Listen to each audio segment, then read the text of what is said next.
Makadi zvenyu mukomanashi, ndinokumbirawo kuti munge muchizovigawo chitupa changu.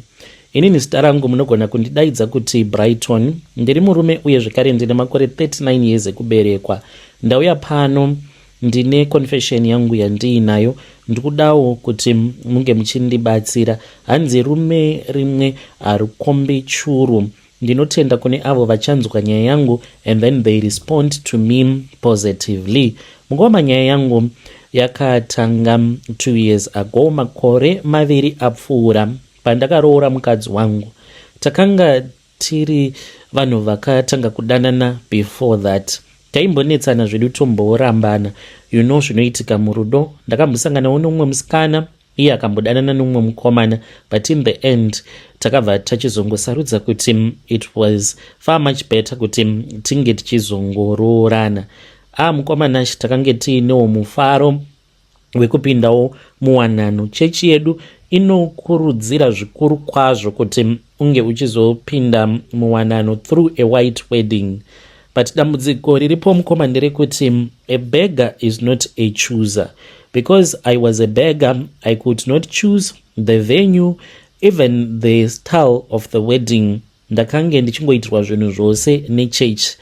Church, vanhu vekuchechi kwedu, they played a very big role pane zvose. Saka mwedzi mishoma tisati tachata nemudzimai wangu, pakange paine one tiny problem. Mari yekuti ndinge ndichishandisa kunotenga maring. Mari iyoyo mukoma ndaitarisira kuti ndainge ndichazoipiwa noumwe munhu uyo wandainge ndakashandira ainge achindikweretawo mari yakati kuti. Ndiyo mari yandakazotobatanidza ndikazototenga motikari after tabva kuhoneymoon. Saka ipapo pandakazomudza kuti ndakange ndichida kuti ange achizondipa mari yangu in time, akabva ati kwandiri ainge asina mari. Sezvo ainge andiudza kuti ainge asina mari, ndakashaya kuti ndoita sei. I then approached vamwe elder vekuchechi ndobva ndavaudza kuti ndo dambudziko rakange riripo.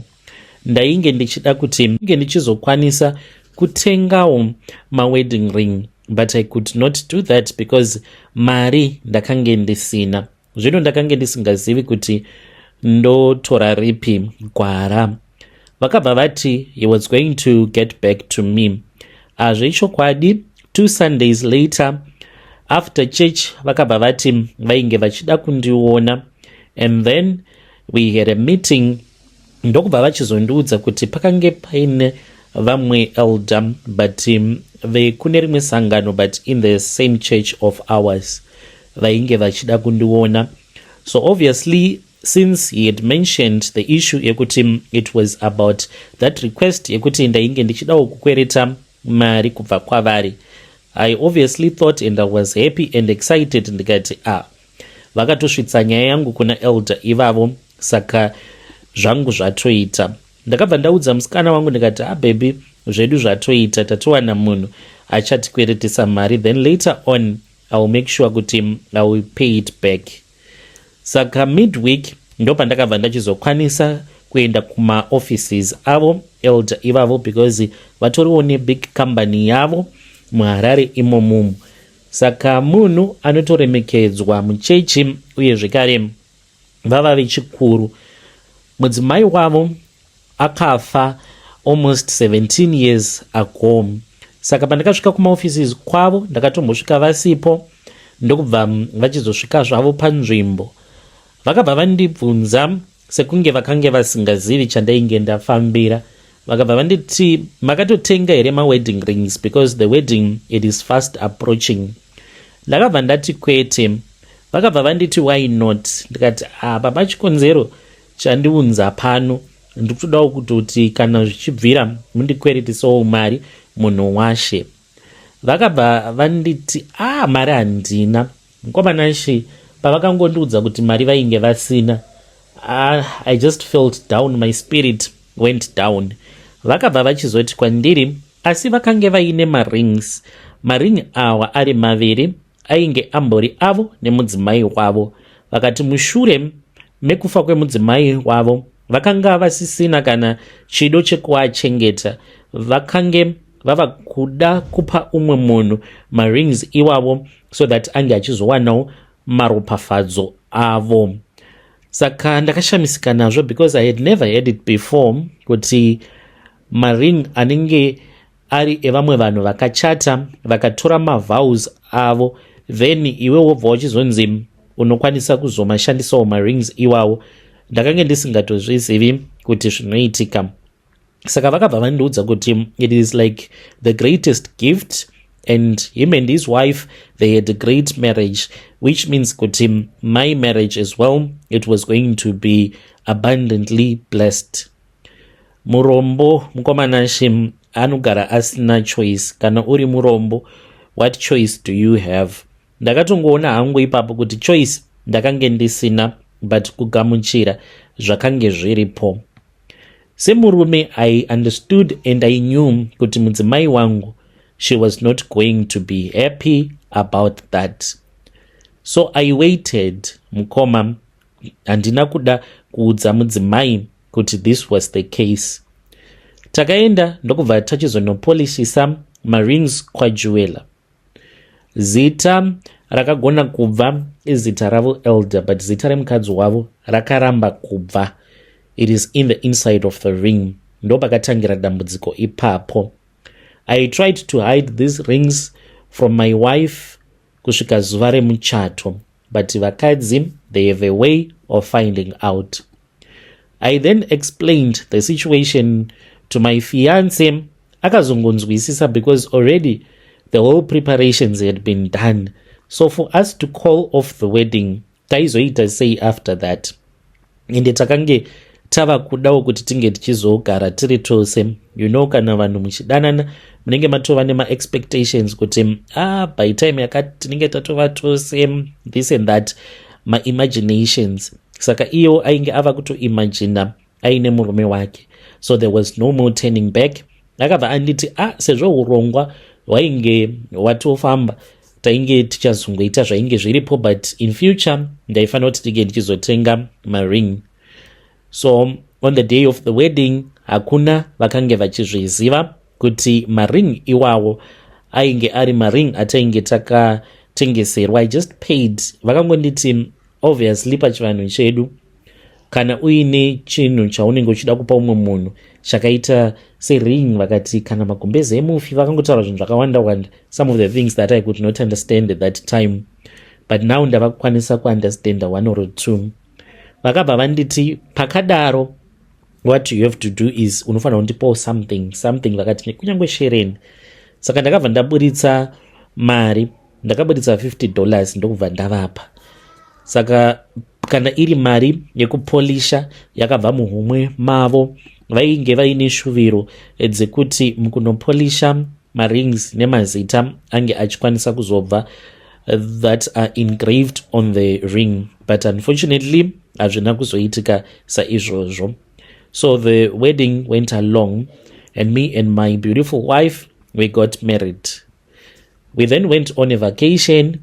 Mukoma tadzoka ku vacation, I expected kuti as the months were progressing, mudzimai was going to tell me kuti she was preg, but she never told me kuti she was pregnant. Takagara tikagara, gore rekutanga rakapfuura, hapana pamuviri. Handina kumbonetsekana nazvo nekuti ndaingotiwo zvimwe zvinhu zvinogona kutora nguva, asi gore repiri nothing has changed. So ndo patakamboendawo kuzvipatara kunoongororwa, mukadzi achiongororwa neniwo ndikaongororwa nachiremba, ndikanzi sperm count iri right. Saka pane vamwe doctor vakazongoti madii mamboedza nzira dzechivanhu. Ndati this doctor is so demonic. Munhu ari kutiudza kuti tinge tichienda kun'anga, but I guess kuti painge paine zvaainge atoona. Saka mudzimai wangu ainge ava kungogara achingochema, ukamubvunza obva ati mafriends angu izvezvi ari kungondibvunza kuti zvichaita rini. Every month mafriends angu anenge achindibatsira kuverenga madays of the calendar, saka zvinondipa a lot of depression. Takabva taenda kunana mufundisi vemuchechi tikamboedzawo kubatsirwa, but They were just praying for us, encouraging us to fast. Tisanetsana mumba nekuti kana mukadzi, according to them, kana kuri kunzi anenge aine stress akwanise kuti ange achizokatsika abatira pamuviri. I never stressed her. I made sure that I will never stress her because mwana ndainge ndichitomunda.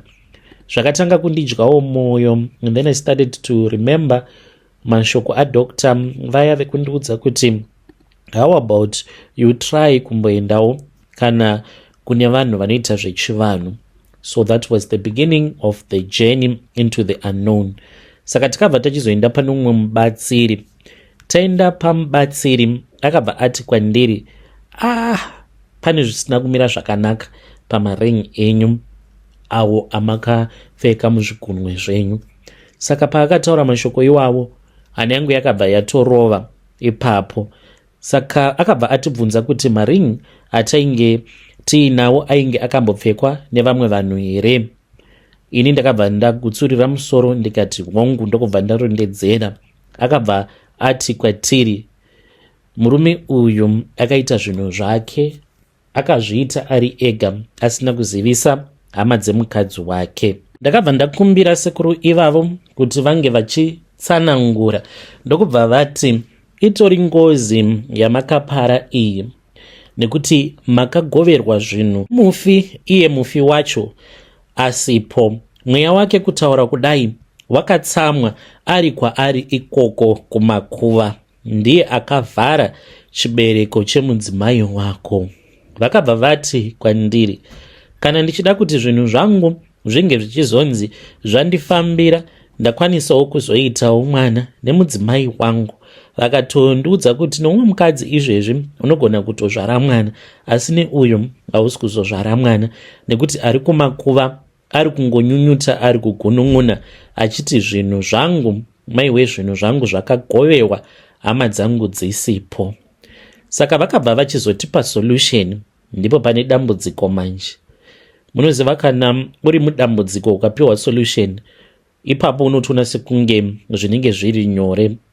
Mari yedu isati yapera yematare, because sekuru ivavo vanototi dhurei zvekuma 900 something US dollars pane zvavakambotibatsira nazvo.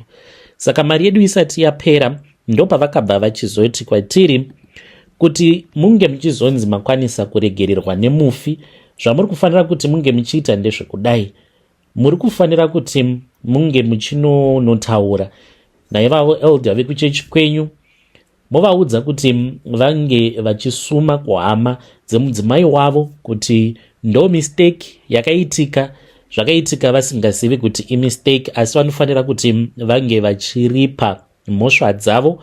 Mufi achamuka achataura zvaanenge achida kubva kwavari uye zvekare nekubva kwamuri. Ndakaona sekunge zvakange zviri nyore. Ndini uyo ndikabva ndasiya mudzimai muno muHarare ndakananga kumusha. Ndasvika kumba ndakabva ndachizotaurawo nana sekuru, hanzvadzi dzaamai, ndikati ndonyaya iri kuHarare, saka handizivi kuti mungandibatsirawo sei. Saka vakabva vachizotaurawo nana mudhara, vana mudhara vakaratidza kuti vainge vazvinzwisisa. Saka takabva tachizoita mudumbwe tichidzoka kuHarare. Tasvika muHarare, dambudziko rakazovapo mukoma nderekuti elder vakaramba. Takataura navo elder tikaedza kuvaonesa chavakangotaura pekutanga. Vakati koimi munogofamba sei muri mega? Kana mainge muchifungidzira kuti ndakaromba, sei makazofamba muri mega? Kana munhu atongoti kana uchifungidzira kuti ndakaromba, sei wazofamba uri wega? Zvinobva zvatoita kuti unge uchitotadza kutowirirana naye, because vana sekuru mukutaura kwavo vakatova very careful zvekuti havana kana kuda kumboinclude part yekuti pane kakusheniwa kakaitwa or anything. They never said anything, but pakarepo pakabva patongotaurika nyaya yekutongoti kana muchifungidzira kuti ndakaromba, sei makatanga kuenda kun'anga musina kuuya kwandiri mundibvunza kana muchiti ndakaromba? Saka vakabva vatoti vakange vasingachakwanisi kuti tirambe tichienderera mberi nenyaya yacho iyoyo, because ivo mukristu and havatendedzwe kuti vange vachiita madiscussions ane chekuita nevanhu vanoenda kun'anga. Saka mukoma ndo pakazongoperera meeting yacho, vana sekuru vakazombogarawo kumba vakazodzokera kumusha. Saka pari zvino ndipo patimire apa. Handiziviwo kuti vedare renyu vangandibatsira sei. Mukadzi wangu anonzwa kudzimbikana nazvo, ari kumbotaurawo nyaya yekuti tongoitawo go back to sender, kana kuri kunzi mweya wengozi totsvaka ng'angawo inogona kudzinga mweya wacho wengozi wobva kwatiri woenda wonofesana nemurume wacho. Vanhu vagara vanotaura, vana sekuru vedu vava kutiwo zvimwe kuda murume uyu anogona kunge aine chekuita nekufa kwakaita mudzimai wake. Handisi kuti ndizvo chaizvo zvakaitika, but response yavakatipa mukomanashi yakange isiri response yainge iine chimiro chairatidza kuti ivo nemudzimai wavo akazofa, but vakange vachiri pakuwirirana. Hameno zvavakangoita, so vaitomboratidza sekunge munhu anonzwisisa. Kunyange pandakaenda kunovaona the first time vaitoratidza kuva munhu anonzwisisa chaizvo, but ipapo kujamuka kwavakaita, I know kuti tinogona kunge takakanganisa pandakataura nhau dzekuzoenda kun'anga, but mukoma, munhu unofanira kunzwisisa dambudziko reumwe munhu. Kana kuri kunzi akakuudza munhu iyeye kuti kupinda kwandakazoita mumatambudziko, ndakapinda mumatambudziko awa zviri kunzi kuburikidza nechakati nechakati chawakandipa, like this issue yekuti maring awo atakapiwa navo vamufundisi ndiwo ari kukonzeresa kuti mudzimai wangu atadze kubatira pamuviri. But ivo vakabva vati ina handiite madiscussions kana vanhu vakatoenda kun'anga nechekare. Toita sei? Chandiri kungoda iway forward kunamata. I know kuti pane vamwe vanhu vachanditi namata unokunda. Do you think kuti ndisati ndauya panapa handina kunamata? Do you think kuti handisati ndakambotsanya ever since I came from the honeymoon with my wife? Do you think kuti I've just been sitting waiting kungoti kana ndazotumidzira confession kuna mukomanashi then ndo pandichazotanga kuti one kunamata?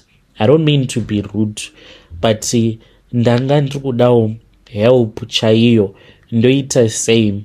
Mudzimai zvaari kutaura izvi, do you think kuti it can be implemented? Toenda here kun'anga tonokumbira a go back to sender. Kana ndaita a go back to sender, then ndobva ndaona kuti mudzimai anokwanisa kuzobatira pamuviri here. Ko kana tikaita a go back to sender, iye mudhara uyu atori nezvake zvinotomupa masimba nechekare. Ndibatsirei kana kuti ndomboedza zvimwe kunze ndoona kuti ndinokwanisa here kuita mwana kwacho. Muri yeZimbabwe ndo message iyo yandakatumidzirwa ichibva kuna mukoma vedu. Aiwa, musaita zvema go back to sender because amuzivi kuti chii chinozoitika after maita go back to sender. Hanzi ndo nyaya iripo. Zviri kwere zvinhu zvakadaro kuti munhu anganzi anokutengesera ring kana mudzimai wacho anga achiri mupenyu?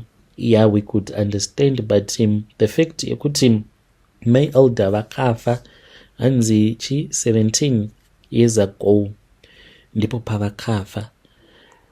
Just knowing kuti mukadzi wenyu ring yaainayo on her finger iring yemunhu akatofa, akafa asina ukama nemudzimai wenyu asina ukama nemi. Dai kwanga kuri kunzi iring maybe yagogo venyu, then you pass it down, zvichingoenda zvakadaro, yeah, you could understand. Saka anzi dambudziko riripo nderekuti amai elder ava anzi vava kuchema vari muvhu, vari kuti zvinhu zvangu zvakagovewa nhaka ndisipo. The things that happen in the spirit, yeah, they are very strange. Voita sei mukoma ava nemudzimai wavo? Musaita gumbo mumba gumbo panze, nekuti munogona kunodhumana nechirwere kana mukaita saizvozvo.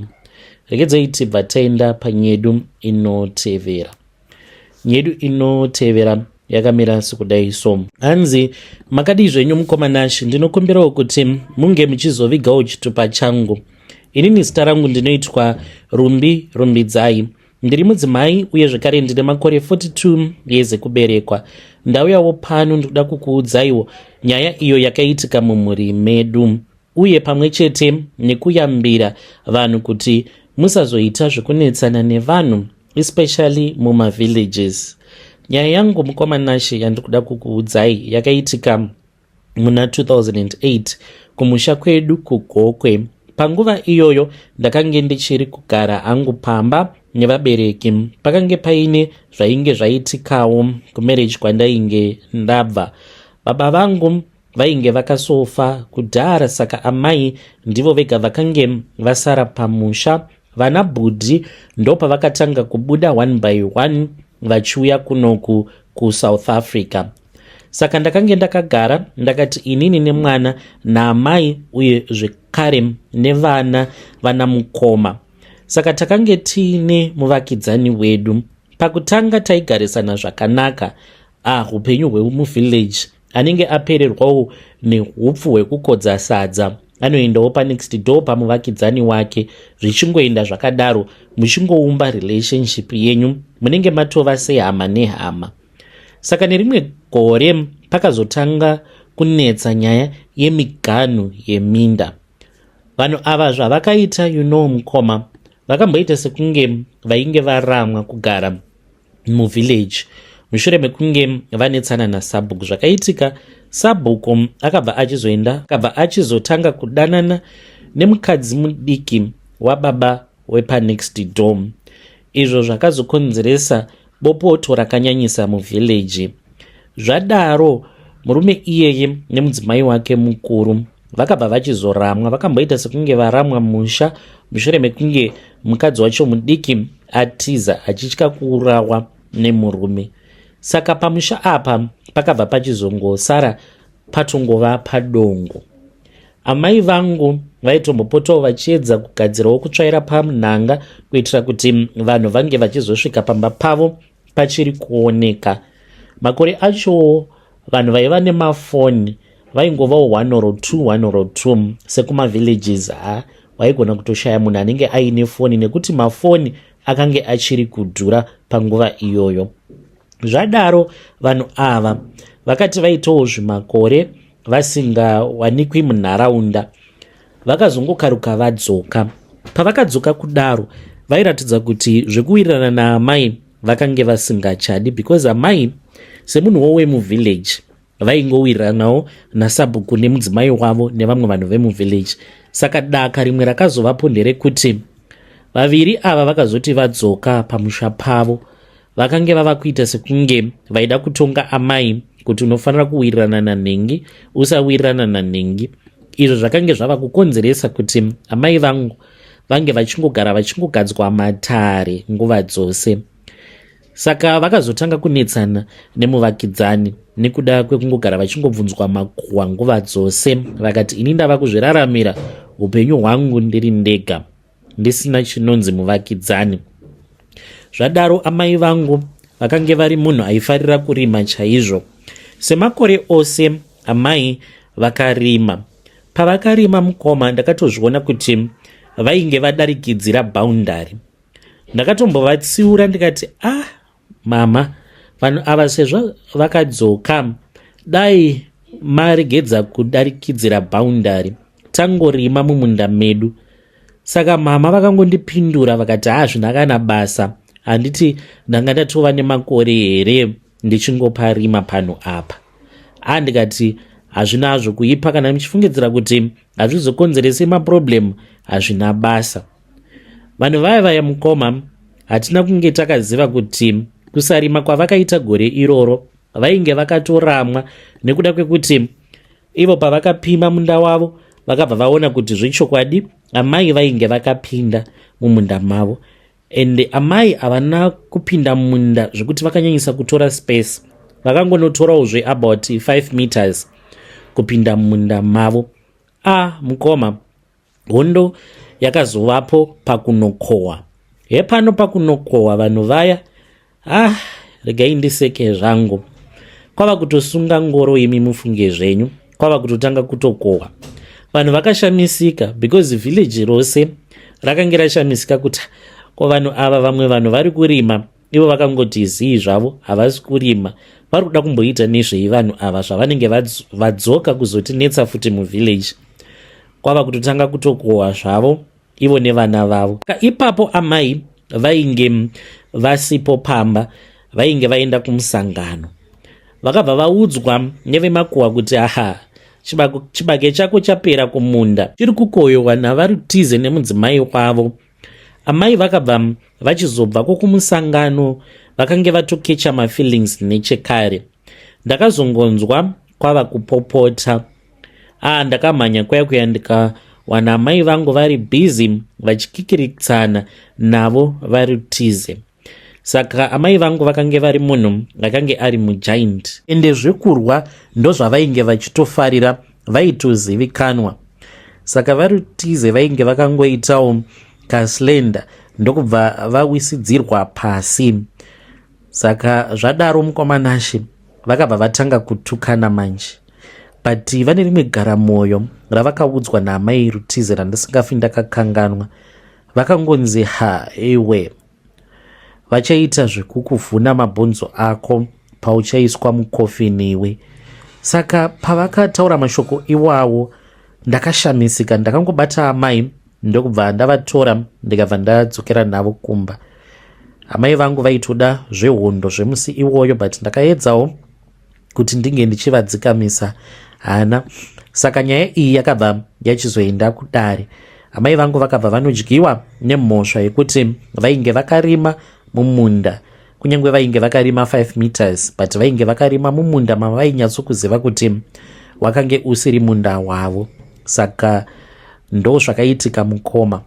Amai vangu vakazongotanga kurwara. Ivo amai vasati vashayika, pavairondedzera zvose zvakaitika, vanoti vakati vachifamba usiku vachibva kunoona shamwari yavo, vanoti it was somewhere past 7 kunze kwainge kwasviba, but vakange vachiri kukwanisa kuona nzira. Vanoti vakaona zizi iroro, vanoti rakabhururuka ndokubva ranomhara kumberi kwavo, but rakavafuratira ndobva ratanga kufamba murodhi richifamba nemakumbo aro kuti dhana. Hanzi rakati richidhanaira kudaro ndokubva ravatarisa rikabva rashanduka, ndokubva raita amai mutize ndokubva ranyangarika. Saka mama vanoti pavakaona zvose izvozvo vakabva vachizodarika nepamba pevamwe madzimai ava vakazotanga kupenga about 7 months mushure mekunge amai vangu vashayika. Saka vakazodzingwa muvillage zvekare because vainzi vaitoshandidzana zvekare nemanext door edu pakuroyewa kwainge kuchiitwa amai vangu. Saka vaenda kwaamai havana kuziva kuti vava kutonozvitsindira, ende nesuwo takange tisingazivi, taingorambawo tichingodzokera navo muurwere hwavo tisingatozivi kuti muprofita watiri kuvimba naye ari kutodyidzana nemhandu dzaamai vangu. Amai vangu vakasvika pakuita serious kutaura vakange vasingachagoni ndokubva vachizoshayika. Mushure mekunge amai vashayika takavaviga. Madzimai vaya vakazotanga kupenga, vaitopenga hanzi vaitotaura kuti ndakashandisiwa pandainge ndisingafaniri kushandisiwa, vachitaura zita raamai vangu, vachikumbira ruregerero, vachitaura vakatarisa mudenga. So after amai vashayika, varutize nemhuri yavo vakazongomuka vasisimo muvillage. Vakatama usiku, hamene kuti vakadaidza rori here rakauya kuzotakura zvinhu zvavo. Vakatama nembwa mufunge zvenyu mukomanashi. Saka yambiro yangu kune vamwe veruzhinji, kana wogara munharaunda maunenge uchigara, ndinotokumbirawo kuti kana vanhu vakakutsvaka vachida kukudenha, iwewe usabvuma kudenheka. Chingonyarara uzviraramire upenyu hwako. Kunyange zvinhu zvevanhu usajairira kungokumbira vanhu zvinhu, uchishandisa zvinhu zvevanhu, nekuti vanhu ndipo pavanozokuwanira ipapo. Dai amai vangu vakangozvirimira mumunda mavo, munda wavakasiyirwa nemurume wavo. Zvimwe kuda dai amai vachiri vapenyu kutaura kudai. Yo, muri yeZimbabwe ndo meseji iyo yandakatumidzirwa ichibva kuna vanzvadzi vedu. Akomanaka zvakangokoma hazvo zvinoitika mukurarama, asi ngatitaurei nezvayo nyaya iyi mucomment section. Ngatisanganei zvekare mune zvimwe zvirongwa zvinotevera.